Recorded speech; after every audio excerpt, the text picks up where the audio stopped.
very, very, very excited to be joined by a guy I'm a huge fan of. It's Basketball Hall of Famer, member of the Fab Five, and now author of his memoir, By God's Grace, which you can get. It's a limited edition book. Comes complete, by the way, with a signed autograph by Chris Webber. You can go to his website, chriswebber.com, for more details. The website is nice, too. It's a very nice job. Chris Webber, thanks for doing this. Thank you very much, and made sure that we fixed all our issues so that if you're in Canada, you can get them. So I'm looking forward to seeing the people's response. But it was a long journey in writing, and it was a fun and exciting time, and a lot of great moments I wanted to celebrate and relive. Okay, so this is getting ready to interview you. Your life has so much, right? Like, you've been famous since you were a kid, and you've also had endeavors beyond basketball, like into, charity and music production. And, now you're writing a book. How overwhelming was it to sit down and actually go through all of this? Because, I got to interview, you could interview you for hours and hours and hours. Like, how did you leave stuff out? Like, how long did this take you? Man, Jay, thanks for asking that question, because this is one of the toughest things I've ever done. First of all, hopefully anyone, any kids, any adults, if you get a chance, you should interview your parents. Just interview your family members. If you start there, you'll have so many revelations why you're the way you are, and find out so many things maybe people didn't want to talk about. And so I wanted to I always had blinders on during the season. You get talked about, you get criticized, you got to stay focused, right? And so with those, you miss a lot of moments. You don't celebrate a lot of moments. And so I started with just a stenographer talking and wanting to see my words on paper, and then it turned into, an outline and bullet points and removing chapters. And so really I tried to just tell the story of how, no matter if things were great or bad in my life, how the grace of God, which is that positive current that we all need at our worst moments, just sustained me. And that's kind of how I look back. So my father being an auto worker, my mother being a teacher, and how them raising me kind of gave me my attitude on the court, because we all are our collective experiences, not just our job. And so as confusing as I sound trying to explain it, that's how hard it was trying to sift through and keep, and decide what stories to keep. But overall, hopefully it's I know it's vulnerable. I know it's honest, and hopefully it inspires at the end of the day. No, but first of all, the thing you said there right away is bang on about interviewing your parents and about the loved ones in your life, the older people. My grandfather also wrote a book, and I'm so grateful that he did, because I got to learn so much about him. And I feel like the people in your life specifically, it's great that fans like me are going to be able to read this book and get a different perspective on you, right? That's entertaining. You've got a very compelling life. But more so than anything, the legacy of that will be that through your own lens, through your own words, the people who love you the most will be able to understand you better than they ever could. And that is the one, I don't really love living with regret, but the one thing that I definitely learned as I got older was, man, I was so caught up in my life, and whatever, you're a teenager, you're young, I wasn't Chris Webber with things going on. So it's kind of more stay with you, but you really miss getting those opportunities with the people that are older than you, is getting their perspective and truly sitting in what it was like to have their lives. And so I do think that this is going to be great. And, that's the other thing. For you specifically, so many people have told your story, right?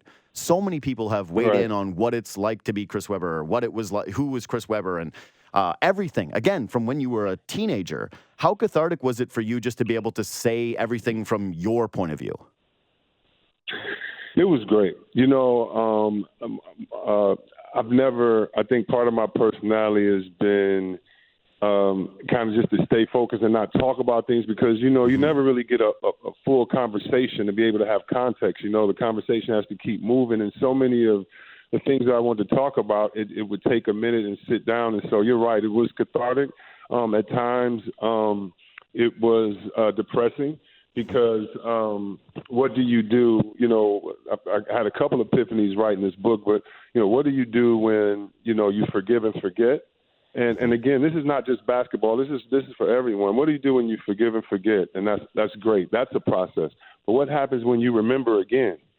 And so there are a lot of people that I forgave at 14, 15, 16, and then as a 45-year-old man, I had to remember and kind of going through it or giving yourself a little grace for the mistakes that we made. And like you say, maybe not taking advantage of being around our older ones at that time and saying to yourself, you know what, it's okay. And thank God, my grandfather left me a book, and, now you have to do it for your son. Like, what's the good that's going to come out of your regret? And that's what I love, because if you didn't have that, maybe you wouldn't share that with the next generation. And so for me, it was very cathartic. It was holding myself accountable again. And so at those times you have regret of things maybe you could have done better or what you would have done. And then at the end, I'm just really grateful and would sign up for the same thing all over again, because it was a wonderful ride. And when we only focus on the outcome and we don't enjoy the journey, a lot of times I think we do ourselves a disservice, our forefathers, like your grandfather, a disservice, because part of what they did was so that we would enjoy the ride, not just so we could become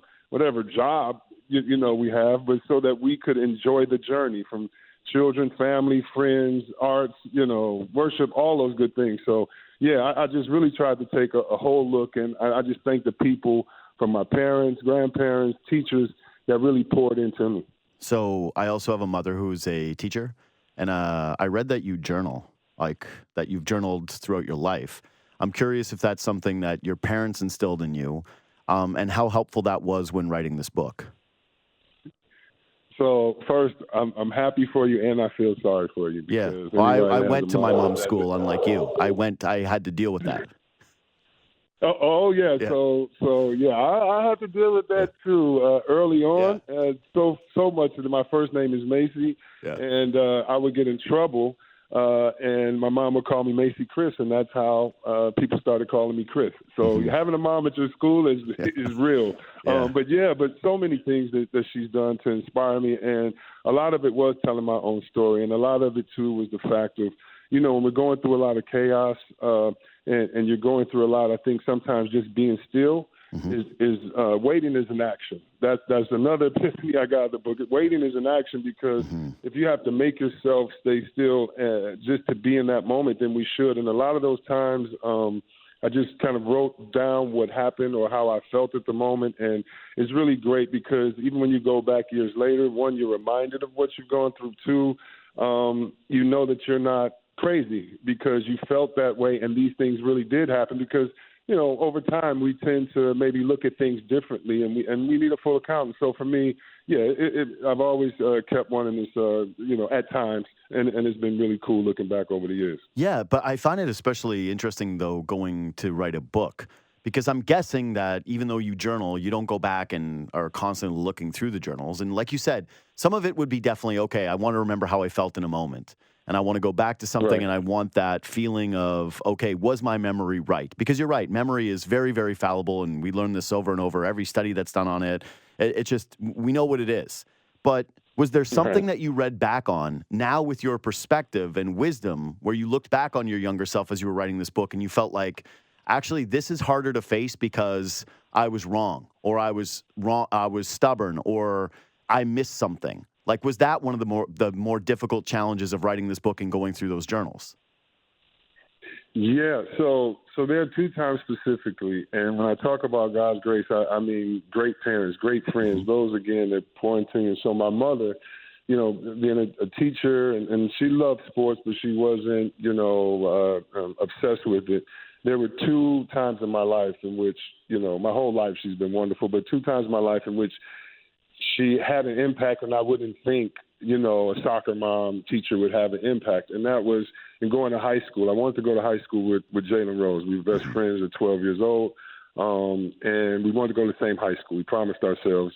And so his mom made him go to a whole different school. We lived in the same neighborhood, and my mom made me go to a prep school. It wasn't, for a whole lot of reasons, it isn't where I thought I should be, especially as a teenager with puberty and all that stuff. You shouldn't listen to what a teenager wants. So at this time, I'm going to this school.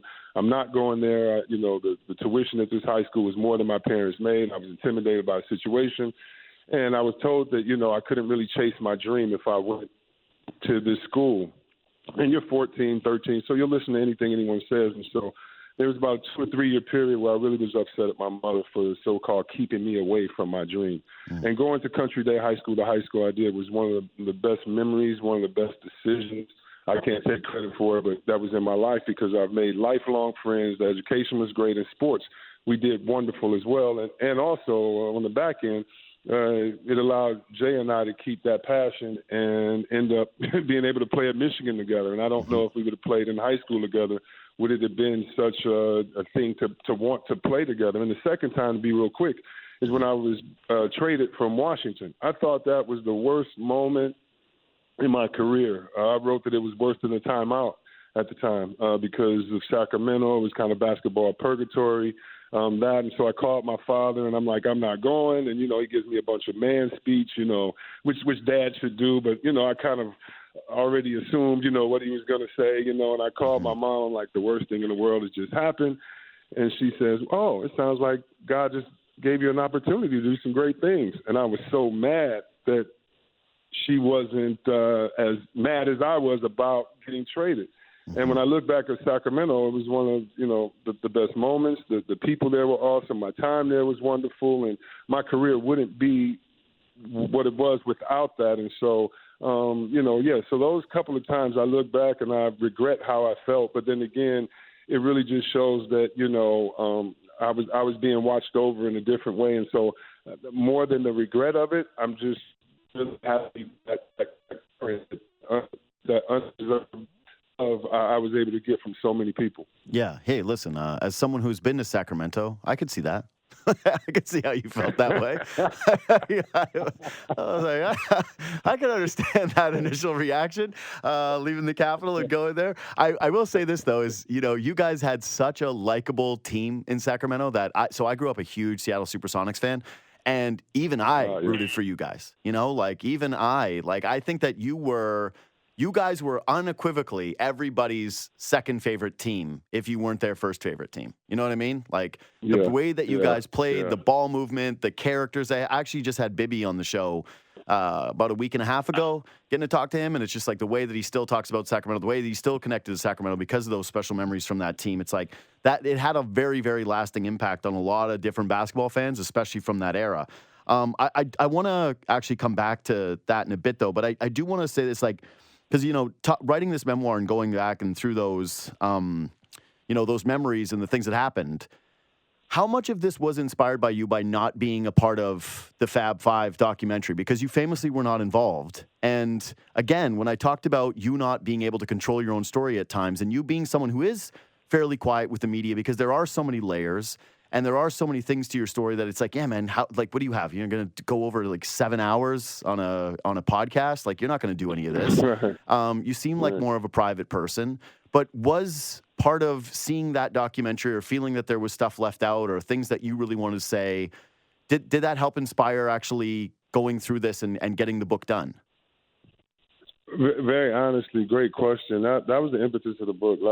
So when the documentary happened, I was really focused on trying to win a championship. And also at the time, things just didn't come together. And so when the story came out and happened, and I did think it was so much that wasn't told, I thought that there was other stories that were just as awesome. I also thought that there was a really lack of reporting on it was easy to scapegoat banners and things like that without going in depth, and maybe they didn't have the time. How can you go through all of that? And so, that's when I started writing the book. I started with 12 years ago, about 14 years ago, actually. And a friend of mine, Peter Gilbert, who famously did Hoop Dreams, I used him for research. I would have him come different places. I've interviewed everyone from Coach Fisher to other people. And so I wanted to make sure that I was able to tell a story and honor the guys in other ways as well. And so, I'm excited about the book, and that's really why I wanted to tell the story. Since then, I've sat down with Jaylen on camera, other guys, and we have some wonderful things that are going to come out and telling our story. But that was the beginning of it. It was a great great storytelling. However, there was a lot of nuance and context that hopefully I can give to people that are interested, because I think if you have that extra context, you'll cry more when I call a timeout. You'll cheer more when you see a highlight of us dunking, because it was so much more than the superficial that was put out. And so hopefully I can fill in with context and give some people some excited behind-the-scenes stories. But, yeah, that definitely was the beginning of me writing this book. Mm-hmm. So, yeah, you mentioned that you did sit down with Jaylen, and I saw that he promoted the book on social media. Was that the most difficult part for you in writing this, like the two of you hashing everything out and having that time together? Not at all. That actually was done after the book. Okay.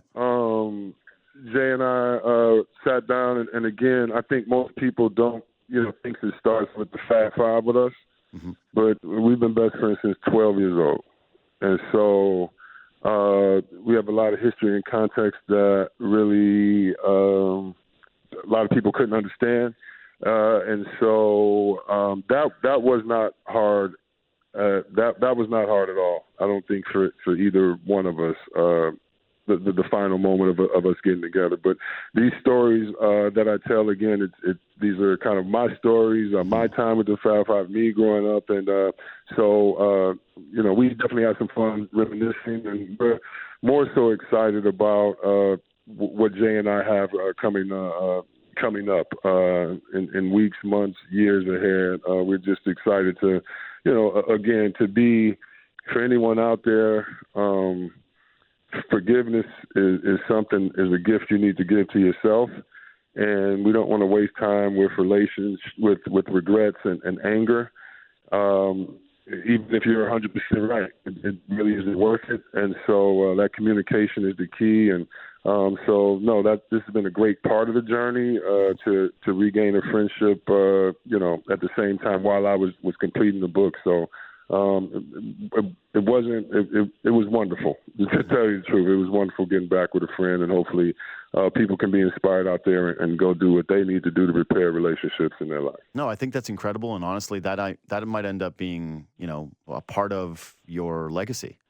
Like if that ends up happening, like it ends up staying that way. And I'll tell you this, that you guys have so many fans, right? And you had such a big impact on, culture with the Fab Five, and, people feel like they knew you because they grew up with you. And again, now you get an opportunity to read a book like this and really understand you on a different level if you are a true fan.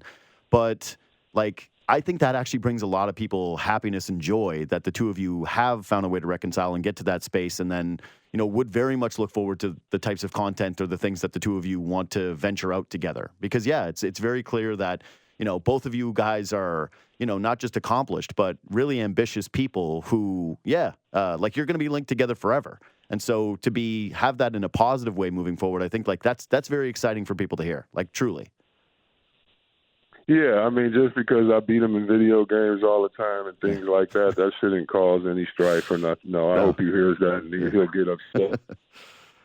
It's been a great journey, and again, we've been friends forever, and so I'm a fan as well of different relationships. So when Jay and Nas got back together, when other people, it was wonderful for me, and we know we mean a lot to people, but people mean more to us, and so hopefully we can bring some enjoyment and some things to people in the near future. So now there's NIL deals, and obviously had they been in place when you guys were playing, you wouldn't have had to turn the shirts inside out. It would have been okay. You would have been getting paid for the impact that you guys had. But, okay, so student athletes are making money now. The transfer portal has really changed things, but a lot of people think for the worse. What do you think about the state of college athletes getting paid now? Again, most people are happy that student athletes are getting it, but do you think that it has to go somewhere else? Is this going to evolve? What have you thought about as you're watching it? Well, first of all, I'm happy that the opportunity is there, but, as any new industry, it's going to be the wild, wild west in the beginning. So it's like how Bitcoin and everything else just goes crazy. That's what this is going to be like in the beginning. And so I think, I'm glad that it started because it's never nothing ever starts off perfect. But I also think that there are some things that, we have to address. And hopefully it can go to every sport, because we're still only talking about, a small percentage of all athletes. And though Caitlin Clark and Angel Reese did their thing, all women aren't getting the deals that they're getting and vice versa. And so I think it has a long way to go. But for a long time, the coaches have been in the transfer portal. Mm-hmm. So, you could have a coach. When I was recruited, if you sign with a coach on I'm just making this up, April 2nd, and the coach took a job April 3rd, you still have to go to that college. Mm-hmm. And so I don't like transfer portals. I don't like kids, naming their price and then taken away from a team. And I mean before they even see the campus and all those things. However, coaches have been doing it. And so I think that universities and coaches and students are going to get together. I believe it's going to be fixed in a better way for everyone. But I don't look at wow, this is crazy. I just look at it as the coin has been flipped, and it's been going on with coaches for a while. Transfer. They've been in the transfer portal. Can you imagine what had just happened with Kentucky? Yeah. I'm sure he recruited a kid, right? That's the same exact thing. And so I think when the dust settles and kind of everyone sees that it's the same thing, I think some hopefully some moves will be made to make it more fair for everyone, because it has a long way to go. But I'm glad that at least it got started on the students' behalf. Yeah, the one that got me was right after the University of Washington made it to a college football championship. And it's like that's a crowning moment for them. They're so excited there. And then 2 seconds later, Kalen DeBoer, their head coach, is like taking the Alabama job. He's on a plane, he's doing the Alabama thing, and you're like, oh, right. And that's what drove people crazy, was the hypocrisy of it, right? There were two things. It was like, stories like yours where it's like, hey, Chris Webber can't afford to get Subway. You're like, that doesn't sit well with anybody. Nobody wants to see that. Wait, okay, so how many people are getting millions and millions and millions? Okay, everyone but him? Okay, well, that's not right. And then, yes, the latitude of coaches to basically be able to treat this like a business when they wanted to, and then family when they wanted to. The hypocrisy of that was very, very difficult. But yeah, you're right. It does feel like robber barons right now. Like you said, the Wild West, and it's true. I don't know what it's supposed to be, but I do think that hopefully people like you are in consult with the people that you know, because it's got to change. I think even just for the development of kids, like going to university should still matter to a degree, right? Like. You are a student athlete, and I don't feel like you being a professionalized person at 19 and going to 3 different schools and never playing, there's something about it that doesn't feel right in that regard.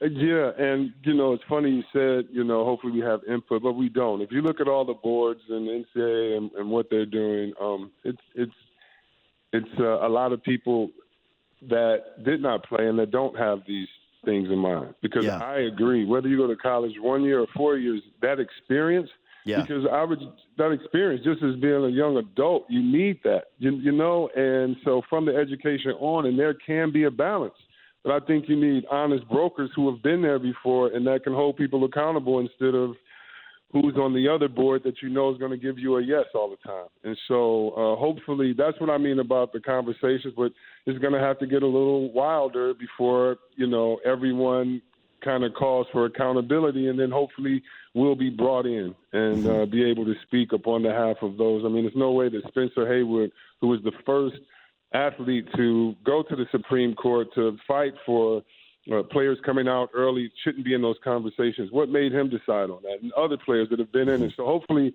there'll be more of a consortium of those that have been in it, because the one thing I'm scared of is that we're not going to have college basketball. And what do I mean by that? This is the first year, and I love this part, is that this is the first year that I've known more women basketball players' names. No question. And that's because of Steph Curry. Steph Curry equaled the game out between genders by showing how important the three-point shot is. Guys in barbershops used to get ticked off all the time and say, oh, the ladies should lower their basket 9 feet. Now the ladies can say, all right, you want to dunk? Come out here and check me, and I'll shoot it from damn near half court and shut a guy up, So the skill set now is number one, and that's great. But if we don't address it, then there are going to be other options for kids to kind of skip the college option, and that's before going to the league. Yep.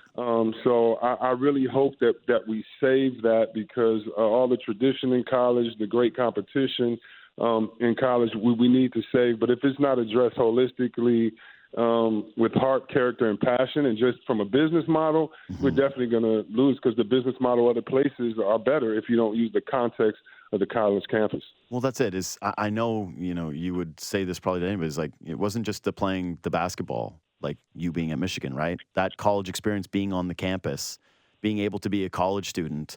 Like, I know what that meant to me. And even at the time, like, it's funny too, because, people will say, oh, you're not going to become a professional athlete. Maybe these guys got to get theirs when they got to get theirs. And I'm like, a lot of people go to university and college that don't actually follow through with a profession that they train to do in college.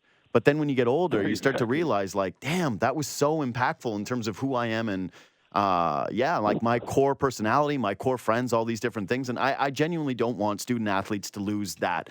And I don't want it to just become athletes. I still want it to be student athletes. So I do hope they figure out. And I will say this, they might not be asking you now, Chris. You might feel like an outsider in a lot of this, but that is what is so important about like your platform and you and Jaylen making content together is like the more you speak on that stuff, where people are going to hear you. They're not going to hear the people on those boards. Like they're not going to be weighing in and opining that. It's like your platform in those discussions that can actually cause pressure that will instill change, just like your career ended up having. So no, I do think that you can certainly still have a very, very important role to play in this stuff. Before you go, you've been really generous with the time. I do have to ask you this again, as a guy who was rooting very, very hard for the Sacramento Kings. Are you over the Lakers Game 6? Because this came up over and over and over, like with fans nonstop. That now I think I think rigged is strong, but I certainly think influenced is fair.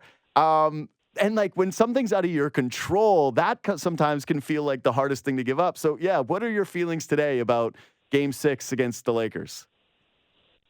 Well, I definitely write about it in the book, and it's something that my friend Kobe, we used to talk about, and he used to laugh, and so I've shared this privately.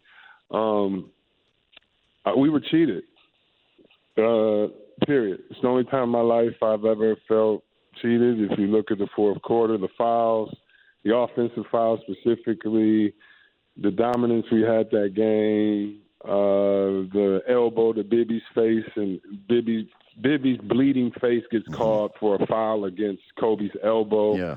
And we just know, yes. But I will have to say this. We could have won Game 7, and that's our fault. Yeah. So what do I live with? I say, man, you know what? We were one of the best teams. If it had to go up against two of the greatest players ever in Kobe, Shaq, with the greatest coach and the greatest finisher in Ori. So, one, that's that. Two, we got cheated in a series in a game, in Game 6. And then, you know what? Game 7, we had it home and we lost in overtime. So, there's a lot of levels to truth, and I just try to live within all those levels. And then that takes me back to being as mad as anybody is out there that we got cheated, and it takes me back to being as grateful for having a career, for being able to accomplish a dream, and to be able to have friends that I could call and talk junk on their answer machines and say, leave the ring at my house, and get those little victories, as well. But yeah, man, those are fun times, and hopefully Sacramento can build back up to that so we can go get our rings and start this rivalry all over again. Hey, Chris, again, it's an incredible career. It's one that continues, again, with your, charitable endeavors and, again, the music and the broadcast work and now being an author. I can tell how much you put into this thing. Again, I hope people go to your website, chrisweber.com. Again, you can get a copy of this book. It is, there's a limited amount of copies, so I would go and buy it now. You do also get Chris's autograph in the book, which I think is a really nice personal touch. But yeah, it obviously was a very difficult and emotional experience for you. And congrats on that, man. And again, I really do hope that it does well. But I hope that, your friends and family and the people that you wrote it for, that they really care about it the most. Thanks so much for your time, man. Hey, thanks for having me. And anybody that listens to this interview, you're hearing something in your head that you're supposed to be doing, just start it. And just start it. You'll finish it, but start it. Start it now. Start it now. Thank you, JD. I appreciate it, man. It's always fun talking with you. Hey, take care, Chris. Thanks so much.